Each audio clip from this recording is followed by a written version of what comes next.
Hello അസ്സലാമു അലൈക്കും. അപ്പോൾ ഇന്ന് ഞാൻ വന്നിട്ടുള്ളത് നല്ലൊരു അയലക്കറിയുടെ റെസിപ്പി ആയിട്ടാണ് കേട്ടോ. നല്ല അടിപൊളി അയലക്കറിയാണ്, നല്ല തേങ്ങ അരച്ച് വെച്ചിട്ടുള്ള അയലക്കറിയുടെ റെസിപ്പി ആയിട്ടാണ് കേട്ടോ. അപ്പോൾ നല്ല ടേസ്റ്റാണ്. അപ്പോൾ എല്ലാവരും എന്തായാലും വീഡിയോ സ്കിപ്പ് ചെയ്യാതെ കാണണം കേട്ടോ. അപ്പോൾ നമുക്ക് നേരെ വീഡിയോയിലേക്ക് പോകാം.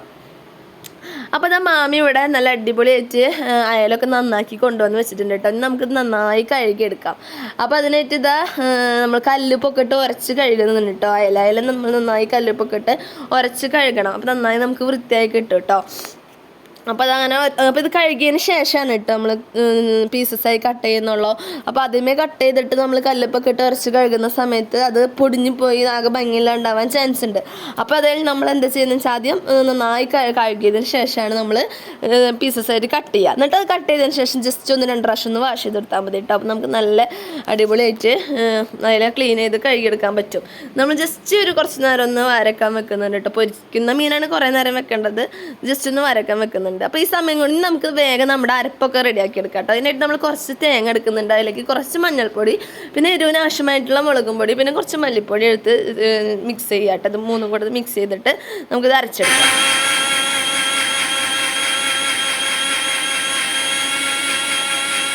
അപ്പോൾ നമ്മൾ മിക്സ് നന്നായി അരച്ചെടുക്കണം കേട്ടോ. അപ്പോൾ ആ സമയത്തിനും കൊണ്ട് നമുക്ക് വേഗം നമ്മൾ തക്കാളിയും പച്ചമുളകൊക്കെ കട്ട് ചെയ്ത് സെറ്റാക്കാം കേട്ടോ. അങ്ങനെ നമ്മളിത് ഒരു തക്കാളിയും ഒരു 3 പച്ചമുളകും ഇട്ട് വെട്ടി നുറുക്കി കഷ്ണങ്ങളാക്കി പാത്രത്തിലേക്ക് ഇട്ടിട്ടുണ്ട് കേട്ടോ. പിന്നെ നമ്മൾ അതിലേക്ക് കുറച്ച് പുളിവെള്ളം കൂടി ചേർത്ത് കൊടുക്കണം. ഉപ്പ് ചേർത്ത് കൊടുക്കാൻ മറക്കരുത് കേട്ടോ. കുറച്ച് ഉപ്പ് ചേർത്ത് കൊടുക്കണം.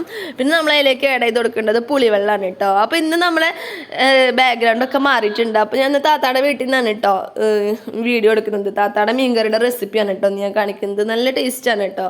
അപ്പോൾ എന്നിട്ട് നമ്മൾ വെള്ളമൊക്കെ ഒഴിച്ച് നന്നായി അതിനെ ഞെക്കി പിഴിഞ്ഞെടുക്കണം കേട്ടോ. തക്കാളിയുടെ കുരും തൊലിയും വേറെ ആവുന്ന രീതിയിൽ കഷ്ടപ്പെടുത്തണം. അതിനിട്ടിട്ട് കുറച്ച് മുളകിൻ്റെ കുരുവൊക്കെ നമുക്ക് മാറ്റിയെടുക്കണം.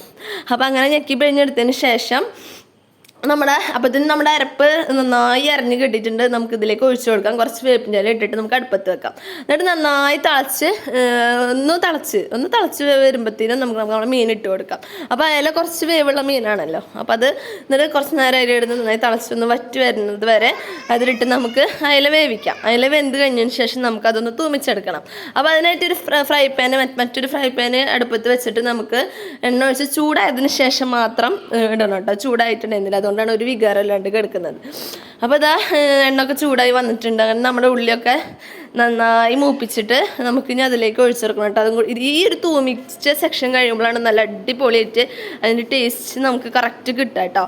അപ്പോൾ നമ്മൾ തൂമിക്കലൊക്കെ കഴിഞ്ഞ് അതിലേക്ക് ഒഴിച്ചു കൊടുത്തിട്ടുണ്ട്. കണ്ടോ എന്താ ഭംഗിയില്ലേ? നല്ല ഈ ഭംഗി പോലെ തന്നെ നല്ല ടേസ്റ്റാണ് കേട്ടോ.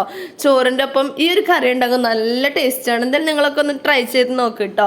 ഇങ്ങനെ വെച്ച് നോക്കാത്തവരുണ്ടെങ്കിൽ ഇങ്ങനെ ഒന്ന് വെച്ച് നോക്കുക. നല്ല അടിപൊളി ടേസ്റ്റാണ് കേട്ടോ.